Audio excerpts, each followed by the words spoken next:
Hello, I'm Douglas Beam, and this is my video project for issues in organizational leadership, commenting on favorable and unfavorable leaders I've had in the past. I recently had a really energetic leader that was very inspirational. Matter of fact, she is the one that inspired me to go back and start trying to get a bachelor's degree. So I started taking this organizational leadership uh, program. She just always had high energy and always made you feel like she had confidence in you, and if she did have feedback for you, positive or negative, it felt like positive feedback. Even if you were doing something she didn't like, she would still make you feel, like it wasn't she wasn't scolding you, but she was giving you, information you needed to know, or how you were doing something wrong.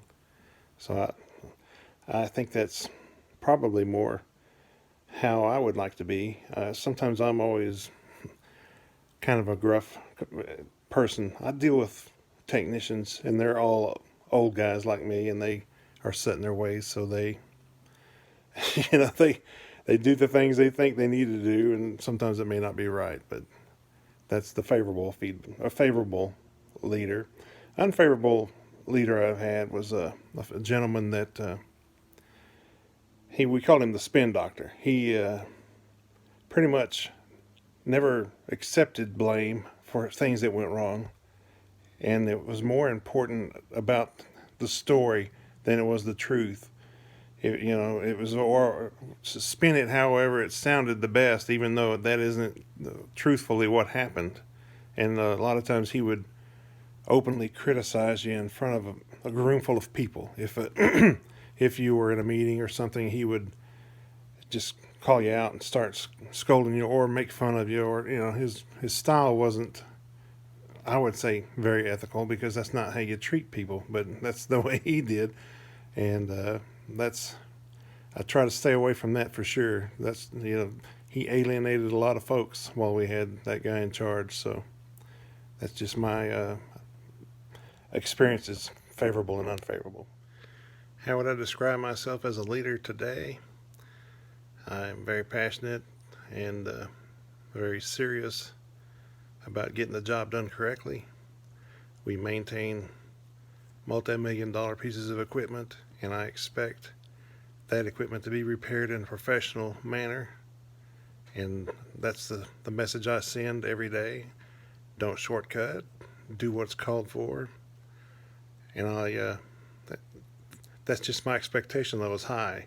I don't want to come up to a piece of equipment that's been fixed and see that it looks like maybe you cobbled it together out in the parking lot to try and get home, in a snowstorm, because that's all you had to do. We've got written procedures, and we've got the correct parts you need. We've got everything to do this right. So that's my expectation level. It's done right because that's just the only way to do it. How would others describe me as a leader today? They would describe me as a coaching type leader. Um, my position's had several different names in the time that I've held it. It used to be called a working foreman. Now it's just called a lead technician. I've had 13 techs at one time. Now we're down to 6, 7 including me. So I go out and work on equipment just as they do. And if they need help, I come help them and show them what knowledge I have on whatever they're working on. I do praise them, and I also offer criticism. I'm not a harsh criticism, but like I described earlier, I try to give them positive criticism, if that makes sense. Just to let them know I do have faith in what they're doing, but you could just do it a different way, or maybe use different tools, different troubleshooting methods. We've got equipment to help us troubleshoot, so maybe you might want to try and use some of that. Just there's all kinds of different ways to improve on what you've done here. So that's just part of my daily job. How would I describe my ideal leader? I think someone that is energetic, and someone that inspires you, They show that they have confidence in you. They make you feel like they believe in you, so you believe in them. That's one thing that several of the leaders I've had in the past, I never got that feeling from them. Just never knew that they had my back, so to speak. They just never really made me believe that they were looking out for my good. But that's my ideal leader. Someone that's going to be energetic, believe in you, make you believe in them. I think that's somebody that I would like to be. What steps do I need to take to be that ideal leader? I think one thing is to not let the negative people bring me down. I work with the same group of guys every night, and they're old and they're grouchy, and I need to find out what motivates each one of them. I've learned some things in this class about different ways people could be motivated. So I think I'm going to try and figure out what motivates each one.